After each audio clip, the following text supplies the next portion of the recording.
What's up, you guys? It is October 28th, 2019, and I've been noticing an extremely pervasive trend as of late in the NFL, and that is the splashy mid-season trade. You guys, the NFL has never been known for splashy trades during a trade deadline. That's normally what the NBA is known for. Splashy mid-season trades, blockbuster trades. The NFL has never been known for that. But we know that the NFL is an extremely copycat league. It's a copycat league. If one team has success in doing something, another team is soon to follow what they've done. I mean, when you look at the coaching strategies, when you look at Cliff Kingsbury for the Arizona Cardinals, he was mainly hired because of Sean McVay and all the other young head coaches that have been making splashes in the NFL. Cliff Kingsbury got his opportunity because the NFL is a copycat-driven league, and when you see one formula work, you want to exploit it to see if it works for you. That's what happens. And that is what's going on with the midseason trade. The thing is, the Cowboys made an extremely splashy trade last season with Amari Cooper. We traded a first-round pick for Amari Cooper, and he was an instant booster. Instant. But the reason why that worked out for us last season was because, number one of the few weaknesses that we had was wide receiver. So we didn't have too many holes on our team. We just had one major glaring weakness during the season last season. And that was wide receiver. Number one. Number two, it was a great trade because Amari Cooper at the time was 24 years old.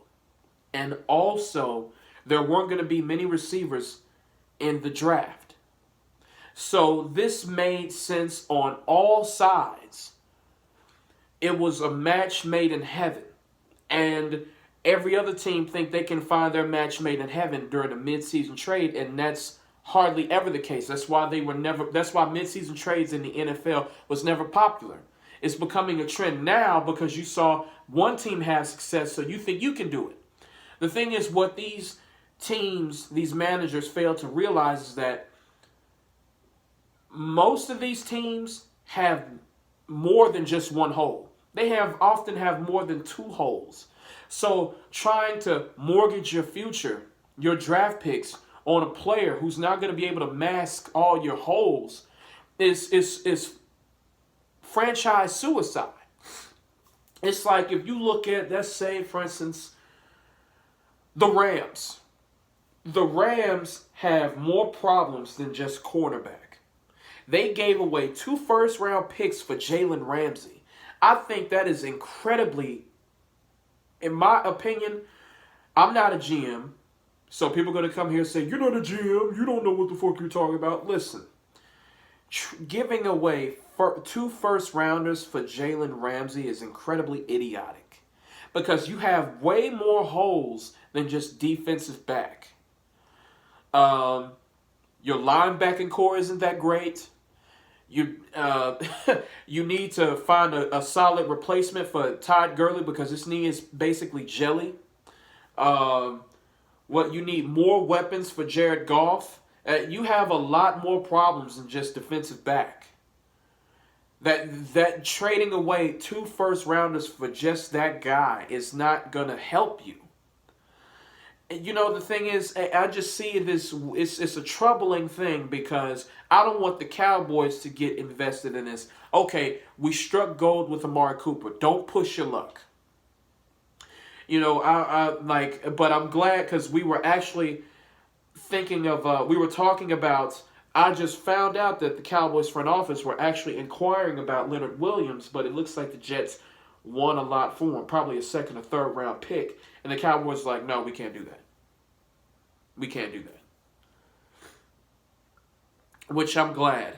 But A lot of these teams think they can change their fortune just by making a splashy midseason trade, and that hardly ever happens. What the Cowboys did last season is incredibly rare.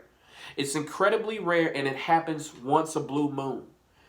You cannot mortgage your future, your draft capital, on a guy who probably won't even be all in for your team. That's the thing, you guys. It's hard to pick up a free agent or a trade and expect for him to engraft into your culture like a draft pick would. It hardly ever happens. The thing is, it's always best to draft your players because you engraft them in your culture. You're the first team to take a chance on them. They feel more at home with you, and they're more willing to play their hearts out for you. When, let's say, for instance, like you get a free agent that comes from a sorry-ass franchise like the Jets, you bring him here, there's a good chance he won't feel at home with your team. There's a good chance he won't play his heart out for your team. And there's also a good chance that he's like, shit, I'm probably just a rental anyway, a one-year rental. Why go all out anyway? Let me just, preserve my body until the next team decides to pay me. You see what I'm saying, you guys? So it's very rare that a mid-season trade changes the fortune of your team. Because most of the time, a team has multiple holes, and just one trade isn't going to fix them. All right, you guys, follow your boy on Instagram, GerardJohn1991. That's JarrodJohn1991. I'm going to catch you guys later. Peace.